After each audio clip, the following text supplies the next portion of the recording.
القات ما جاش لليبيا ومش حيجي لليبيا. تعرفوا علاش؟ هو لأنه ياخذ طازج من الجنان ونحطوه هنا ونبدو نمضغوا ونخزنوا ونمضغوا ونخزنوا ونلوحوا وناخذوا ونخزنوا ونلوحوا. هذا هو أتاره يقول أنا منشط، لكن أشارت دراسات قالت أن نحافة اليمنيين وقصر قامتهم نتيجة تأثير القات على الجينات.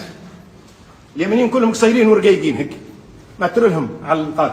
تعرفوا لاعبينهم حتى في الصلاة، لاعبينهم حتى في الصلاة بيخزنوا الظهر يخش عليهم صلاة العصر، بيخزنوا العصر يخش عليهم صلاة المغرب، فواخذين فتوى شكون أعطيها لهم، يصلوا في الظهر والعصر جمع تقديم الساعة 1 والمغرب والعشاء جمع تأخير الساعة 10 باش يقعدوا يخزنوا من الساعة 1 للساعة 10. أكثر دولة عربية فيها تخلف عقلي وتوحد مقارنة مع السكان اليمن نتيجة تأثير القات على الجينات نتاعهم.